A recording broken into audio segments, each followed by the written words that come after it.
प्यारे साथी, प्यारे स्टूडेंट्स, ये सब हम लोग लगा चुके हैं।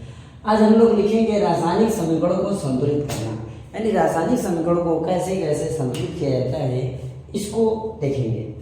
आइए बिना टाइम खराब किए क्वेश्चन पे चलते हैं। देखिए क्वेश्चन लिखा है HNO3। उस प्रश्न क्या है बच्चों, HNO3 प्लस लिखा है CaOH का ट्वाइस। ये क्वेश्चन है CaOH का ट्वाइस, ठीक है। और आगे दिया है O3 का ट्वाइस हो जाएगा, ठीक है। अब देखिए क्वेश्चन है अभिकारक। देखिए ये हो गया आपका क्वेश्चन, ध्यान समझिए। HNO3 प्लस CaOH का ट्वाइस, दैट इज क्या, CaNO3 का ट्वाइस प्लस H2O। ये रासायनिक अभिक्रिया है, इसे संतुलित करना है। संतुलित करने का एकदम शॉर्ट तरीका क्या है कि इसमें देखेंगे अभिकारक और उत्पाद, जो अभिकारक उत्पाद है इसमें अवयव जो हैं वो संतुलित हैं या नहीं। अगर संतुलित नहीं होंगे तो इन्हें हम संतुलित करने का काम करेंगे। और संतुलित करने के लिए हमें बस इतना ही ध्यान देना है कि इधर के जो अवयव हैं कितने हैं, इधर के अवयव कितने हैं। यदि दोनों तरफ के अवयव बराबर हैं तो समीकरण संतुलित है। आइए देखते हैं। यहाँ NO3 की संख्या 1 है, यहाँ NO3 की संख्या 2 है। यहाँ देखिए ऑक्सीजन की संख्या 2 है, यहाँ पर ऑक्सीजन की संख्या 1 है। तो हमने बताया कि सबसे पहले इसे अनुमान विधि लगाएंगे। अनुमान विधि के द्वारा हम इसको अच्छे से कवर कर पाएंगे। आइए देखते हैं। सबसे पहले हम देखेंगे यहाँ पर अवयव को। NO3 की संख्या यहाँ कितना है, 2, तो इधर भी 2 होना चाहिए। हालांकि यहाँ पर कितना, 1 है, ठीक है। यहाँ हाइड्रोजन की संख्या 2 है, लेकिन इधर देखा जाए तो 2 यहाँ और 1 यहाँ, यानी इधर हाइड्रोजन संख्या 3 हो गई। इसे ही हमें संतुलित करना है। आइए प्यारे स्टूडेंट, सबसे पहले हम NO3 को देखते हैं ध्यान से। NO3 यहाँ कितना है, 2, इधर कितना, 1। तो जब यहाँ 1 है, इसे भी 2 बनाना होगा, तो अभिकारक के जो यहाँ पर अवयव है यहाँ 2 से गुणा कर लेंगे, यानी 2HNO3 हो जाएगा। अब NO3 इधर भी 2 हो गया और इधर भी 2 हो गया। अब प्लस देखेंगे क्या, CaOH का यहाँ ट्वाइस है, तो यहाँ देखेंगे। अब यहाँ क्या हो गया, 2, यहाँ पर ऑक्सीजन की संख्या 2 हो गई। ध्यान दें, CaNO3 का ट्वाइस। प्यारे स्टूडेंट्स ध्यान से समझिएगा, यहाँ पर HNO3 था, क्या था, यहाँ पर क्या है, HNO3। तो ये जो HNO3 है इसके एक अणु हैं। यहाँ एक अणु होने का मतलब एक हाइड्रोजन का भी है और एक NO3 का भी है। उसी तरह इधर देखो, इधर NO3 के 2 अणु हैं, तो इधर भी 2 अणु होने चाहिए। इसलिए हम 2 से क्या करेंगे, गुणा कर लेंगे। दोनों के 2 अणु हो गए, ओके। अब CaOH का ट्वाइस यहाँ है, सेम ऐसे रहने देंगे क्योंकि 2 ऑक्सीजन है, नो प्रॉब्लम। इधर देखें Ca, यहाँ भी Ca है, क्लियर हो गया। NO3 का ट्वाइस माने यहाँ NO3 2 है, तो यहाँ भी NO2 है, ये भी क्लियर है। प्लस अब यहाँ देखेंगे हाइड्रोजन 2 यहाँ है, 2 यहाँ है, 4 है, यानी 2H2 हाइड्रोजन हो गया। अब देखेंगे ऑक्सीजन की संख्या यहाँ 2 है, तो यहाँ पर O लगा लें, यानी यहाँ भी ऑक्सीजन की संख्या 2 हो गई।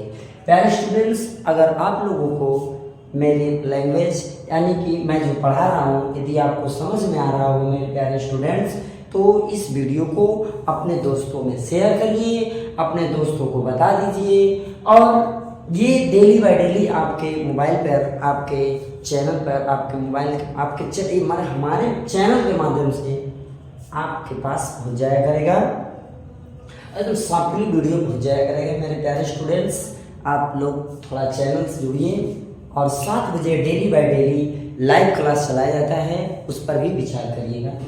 आइए एक और क्वेश्चन देखते हैं, थोड़ा और क्लियर होगा। अगला क्वेश्चन प्यारे साथी दिया है NaOH मतलब सोडियम हाइड्रोक्साइड। क्या, NaOH मतलब क्या, सोडियम हाइड्रोक्साइड प्लस दे दिया है H2SO4। क्वेश्चन है आपका क्या है NaOH प्लस H2SO4। ठीक है, ये प्यारे स्टूडेंट्स क्वेश्चन दिया है और इधर बना है Na2SO4 प्लस H2O प्लस क्या H2O सॉरी प्लस क्या बन जाएगा, ये हो गया Na2SO4 बच गया ये, यानी यहाँ पर दिया है H2O। अब ध्यान दो, अब हमें क्या करना है प्यारे स्टूडेंट, इसे संतुलित करना है। क्या ये संतुलित है या नहीं है? हमने बोला था यह क्या है अभिकारक और यह क्या है उत्पाद। हमें विचार करना है अभिकारक और उत्पाद। यदि अभिकारक के अवयवों की संख्या उत्पाद के अवयवों की संख्या के बराबर होगा तो यह समीकरण संतुलित है। आइए देखते हैं, यहाँ Na 1 है, यहाँ Na 2 है, ऐसे ही देखते हैं, यहाँ Na 2 है, यहाँ Na के जो अणु है वो कितना है 1 है। तो बच्चों जब इधर 2 है तो इधर भी 2 होना चाहिए। तो हम क्या करेंगे, ये लिख देंगे क्या 2NaOH फिर प्लस H2SO4 तीर का निशान देंगे। अब यहाँ जैसे है Na2SO4 लिख लेंगे प्लस, अब देखेंगे इधर हाइड्रोजन कितना है प्यारे स्टूडेंट्स 4, 2 यहाँ है, देखो 2 का इसमें गुणा हो जाएगा, 2 यहाँ हो गया, ठीक है, और 2 यहाँ पर है। तो हाइड्रोजन की संख्या यहाँ पर कितनी है 4 है, तो यही जो 4 हाइड्रोजन संख्या यहाँ लिख देंगे 2H2। अब देखें ऑक्सीजन यहाँ पर 2 है प्यारे स्टूडेंट, यहाँ पर ऑक्सीजन की संख्या 2 लिख देंगे। इस तरीके से इस समीकरण को संतुलित किया जाता है मेरे प्यारे स्टूडेंट। इसमें ये अनुमान विधि है और ये सबसे परफेक्ट विधि है, अनुमान विधि सबसे परफेक्ट विधि है समीकरण को संतुलित करने का। आप बस अभिकारक के अणुओं को देख लीजिए, उत्पाद के अणुओं को देख लीजिए, दोनों अणु को या दोनों जो पदार्थ हैं दोनों तरफ उनके अणु को बराबर कर दीजिए तो ये समीकरण क्या हो जाएगा, संतुलित हो जाएगा। ठीक है मेरे प्यारे स्टूडेंट, आप सभी लोगों को एक क्वेश्चन और दे रहे हैं, ध्यान दें, हम प्रश्न आपको इसका होमवर्क दे रहे हैं, आप इसको होमवर्क के रूप में लगा के यस या नो में जवाब दीजिएगा। समझ में आए तो और नहीं समझ में आए तो कमेंट में हमें बताइएगा। हम क्वेश्चन नोट कर दे रहे हैं, ये आपका होमवर्क होगा प्यारे स्टूडेंट। पहला क्या है, ये HW आपका है, ठीक है। पहला क्वेश्चन आपका क्या है प्यारे साथी, NaCl प्लस, ठीक है, लगे NaCl प्लस AgNO3, ओके। फिर क्या हो जाएगा, टी का निशान दे दो बच्चों प्यारे स्टूडेंट। फिर क्या आगे बढ़ गया, AgCl प्लस क्या हो जाएगा, AgCl प्लस NaNO3। ये आपको बताना है कि समीकरण संतुलित है या नहीं है, ओके। अगला क्वेश्चन देते हैं आपको दूसरा, BaCl2 तात्पर्य क्या है, बेरियम क्लोराइड, ये NaCl sodium chloride, AgNO3 silver nitrate, ठीक है, ऐसे नाम भी आप सब जानते रहे। ये है बेरियम क्लोराइड और इसके साथ अब क्रिया कराया जा रहा है सल्फ्यूरिक अम्ल का। जब बेरियम क्लोराइड सल्फ्यूरिक अम्ल के साथ क्रिया करता है तो प्यारे स्टूडेंट बना देता है क्या, BaSO4 प्लस बना देता है HCl। आप इसे संतुलित करेंगे और संतुलित करके हमें बताएंगे कि क्या यह संतुलित है या नहीं है। अगला प्रश्न हम आपको एक और दे रहे हैं, उसे भी आप संतुलित करिएगा मेरे प्यारे स्टूडेंट। ये क्वेश्चन ये है, देखिएगा प्रश्न आपका है Na2SO4 प्लस KNO3, ये बनाएगा क्या NaNO3 प्लस K2SO4, क्या K2SO4। ये 3 समीकरण आपको दिया गया है मेरे प्यारे स्टूडेंट। इन तीनों समीकरणों को आप अनुमान विधि द्वारा हल करके हमें बताएंगे कि आपको ये समझ में आया या नहीं आया।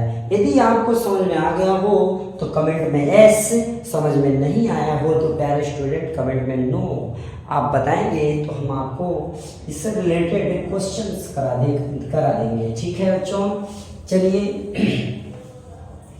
एक प्रश्न इस तरीके से आपको देता है, मैं एक क्वेश्चन लगा दे रहा हूं, आप लगाइएगा। क्वेश्चन है बच्चों, क्या लिखा है? कैल्शियम हाइड्रोक्साइड, ऐसे लिखा है क्या? कैल्शियम हाइड्रोक्साइड, ठीक है, ये हो गया कैल्शियम हाइड्रोक्साइड डाइऑक्साइड, ये हो गया कार्बन डाइऑक्साइड। ये रिएक्शन करेगा, कैल्शियम हाइड्रोक्साइड क्रिया करेगा कार्बन डाइऑक्साइड, बनेगा कैल्शियम कार्बोनेट। क्या बनेगा? कैल्शियम कार्बोनेट प्लस जल। ठीक है, ये इसी तरह से आपको कॉपी में क्वेश्चन दे देगा, मतलब प्रश्न दे देगा, आपको किताब में दिया है होगा। आपको क्या करना है, बस इसका समीकरण लिखना है और कुछ नहीं करना है। आपको जो इसकी पहले वीडियो 2 वीडियो आपको प्रोवाइड करा दिया गया, उसके पीछे देख लीजिएगा, ये एकदम आराम से आप लगा देंगे। आपको बस क्या आना चाहिए? तत्व का प्रतीक आना चाहिए, उसकी अक्षर संख्या आना चाहिए। आप रिएक्शन एकदम आराम से पानी की तरह कर लेंगे मेरे प्यारे स्टूडेंट। और देखते हैं कैल्शियम माने क्या? Ca, कैल्शियम मतलब Ca, हाइड्रोक्साइड बोले तो OH का twice, plus carbon dioxide CO2, तीर का निशान दे देंगे। कैल्शियम कार्बोनेट CaCO3 प्लस जल H2O। बस इसी को हमें क्या करना है, देख लेना है संतुलित है या नहीं है। संतुलित है तो बात खत्म, और ये संतुलित है। ठीक है, आप बस इस तरह दिया होगा, आपको ऐसे हिंदी में लिख के दिया होगा, आपको उस जो दिया है वही लिख करके समीकरण रूप में प्रस्तुत कर देना है। बस इतना ही करना है मेरे प्यारे स्टूडेंट्स। आप इससे लगे जितने भी क्वेश्चन हैं अपने किताब में हल करिएगा, और जो समझ में ना आए आप कमेंट में हमसे बोलिए, हम सारे क्वेश्चन का हल आपको बताया करेंगे। ठीक है मेरे प्यारे स्टूडेंट, मैं इस वीडियो को यहीं पर समाप्त करता हूँ। जय हिंद।